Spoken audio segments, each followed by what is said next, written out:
भारत का पड़ोसी मुल्क श्रीलंका, जो कई दशकों से गृह युद्ध के बाद भी एक खुशहाल देश था, लेकिन आज हालत यह है कि पेट्रोल पंपों पर सेना को तैनात करना पड़ा था। कागज की कमी के चलते यहाँ परीक्षाएं तक रद्द करनी पड़ी।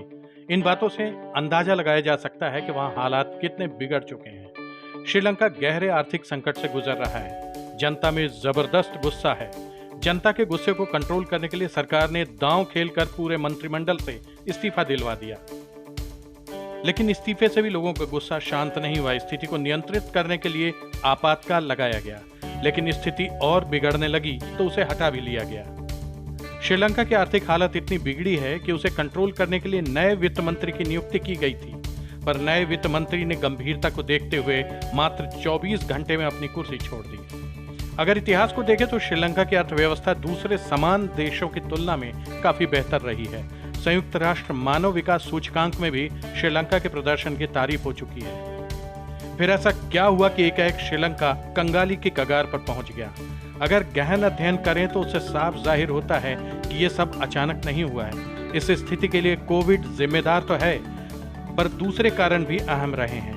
श्रीलंका की सरकार ने कई ऐसे फैसले लिए जो इस दुर्गति के लिए जिम्मेदार हैं। श्रीलंका की जीडीपी में पर्यटन की हिस्सेदारी करीब 12.5% है, जो कोविड के कारण पूरी तरह से चरमरा गई। श्रीलंका की निरंकुश सरकार ने जनता को लॉलीपॉप देने के लिए टैक्स में भारी कटौती कर अपने ही पैर पर कुल्हाड़ी मारने का काम किया है।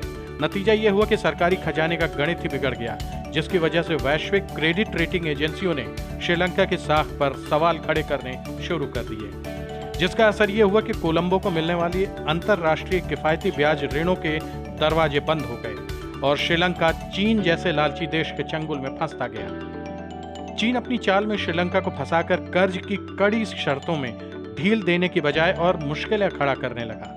दूसरी ओर श्रीलंका को रातों रात ऑर्गेनिक अनाज उत्पादक देश बनाने के लिए सरकार ने रासायनिक उर्वरकों के प्रयोग पर प्रतिबंध लगा दिया। नतीजा ये हुआ कि श्रीलंका के पारंपरिक कृषि उत्पादन को गहरा आघात लगा। सरकार ने बाद में अपने फैसले को पलटा, लेकिन तब तक काफी देर हो गई थी। परिणाम ये हुआ कि वहां विकराल खाद्य संकट पैदा हो गया, जिससे श्रीलंका की अर्थव्यवस्था पूरी तरह चरमरा गई। श्रीलंका के राजपक्षे परिवार ने अपने पिछले कार्यकाल में श्रीलंका को एक तरह से चीन का गुलाम जैसा बना दिया। भारत जैसे अपने परंपरागत मित्र को श्रीलंका ने प्राथमिक सूची से हटा दिया। नतीजा ये हुआ कि जब श्रीलंका अप्रत्याशित संकट से संघर्ष कर रहा है, तब चीन ने केवल अफसोस जताकर पल्ला झाड़ लिया। ऐसे में श्रीलंका के लिए केवल एक ही दरवाजा खुला था, वो है भारत का। नई दिल्ली ने अपनी जिम्मेदारियों को समझते हुए एक अच्छा पड़ोसी होने का परिचय दिया और श्रीलंका को करीब 6,500 करोड़ रुपए का कर्ज दिया। बीते दिनों भारत ने 40,000 टन चावल भी श्रीलंका भेजा है। इसके अलावा ईंधन की किल्लत से राहत के लिए बड़ी मात्रा में डीजल भी उपलब्ध कराया गया है। इसी तरह की और जानकारियों के लिए हमारे चैनल को सब्सक्राइब करें, इस वीडियो को शेयर करें, लाइक करें। धन्यवाद।